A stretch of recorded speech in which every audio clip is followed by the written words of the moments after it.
The first sitting of the National Assembly for 2016 dealt almost exclusively with the funds that will be allocated to the 16 autonomous state agencies. The annual estimates of capital and current expenditure of those agencies will not be considered during consideration of the national budget. So, Thursday's sitting of the House was really a prelude to the budget debate. Those autonomous agencies already know how much they can draw down from the consolidated funds this year. But the expectations of all were not met. Opposition members Dr. Bharat Jagdeo and Irfan Ali felt that Finance Minister Winston Jordan should have simply rubber-stamped the proposals from each agency. They argued that slashing the budgetary proposals of any autonomous agency was tantamount to impinging on the functional independence of those agencies. The budget proposal is submitted to the Parliament through the chairperson of the PAC. The Audit Office comes under the Public Accounts Committee. It does not report to any minister, Your Honor. The Auditor General Office does not report to any minister. The Auditor Office reports to the Public Accounts Committee, and of which I happen to be the chair. And, sir, the recommendation for the Audit Office budget does not go through the Minister of Finance or any other minister, sir. We thought that having been regaled by the opposition for years, that we were denying constitutional agencies the right to financial autonomy, which will affect their right to overall autonomy. That with those amendments, we would have seen substantive changes. But where are the changes? But former Finance Minister Carl Greenidge and Public Security Minister Kemraj Ramjitan pointed out that if a proposal is taken to the House for approval, it follows that the House can also disapprove. I believe if the leader of the opposition failed to make a bad case, we on this House have a right to deal with it. And they can't dictate who must speak to the point. I am speaking to it now. Okay? I am speaking to it. And I'm saying, Mr. Speaker, that the Minister of Finance routinely cut the request, so don't tell us about transparency. This is transparency. You have a department which spent 649 million plus in 2015. And yet, the leader of the opposition would come here now to tell us that we have cut their budget.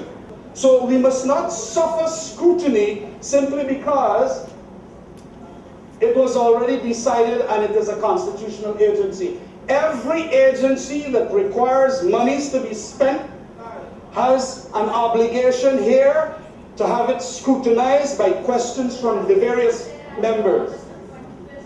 And so that is very clear. So who do we do it through? The officers here are not parliamentarians, so we have to have somebody through which the question will be answered. And it is important that that be understood. At the crux of the issue was the different interpretations of the Constitutional Amendment Act, which separates the powers of the autonomous agencies from that of the executive. But Finance Minister Winston Jordan relied on the powers vested in his office by the Fiscal Management and Accountability Amendment Act of 2015, which gives him the power to make recommendations on the proposed sums submitted by the constitutional agencies. In the absence of anybody, any one of the agencies, which is by right in the currency law, coming as per normal and discussing and so on, the law just gives me the opportunity to make a recommendation on a lump sum.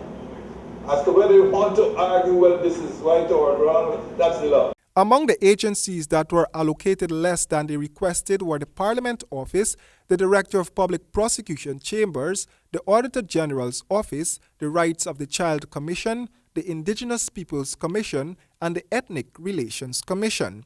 But despite the cut to the proposal submitted by Parliament Office, that agency's 2016 budgetary allocation exceeds that of last year by more than $400 million.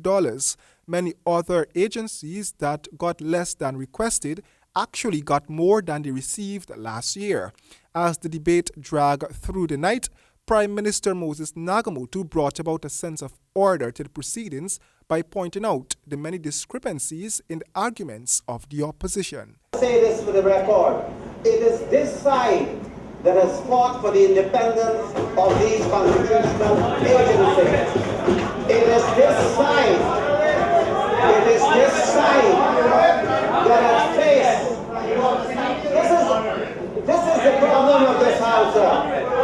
The problem of the House is when you begin to face them with the truth, they begin to bawl. And they want to suppress the truth being told. It was on that side when they were here for the government that it said that the Fiscal Management and Accountability Act had created the ideal home for the constitutional agency. They had wanted them to remain as budget agencies so that the finance minister would have been able to manage the budget and control the affairs of what should be a constitutional agency. The National Assembly will reconvene next Thursday, and the national budget is expected to be read in the House before the end of January. Royden James, HGP Nightly News.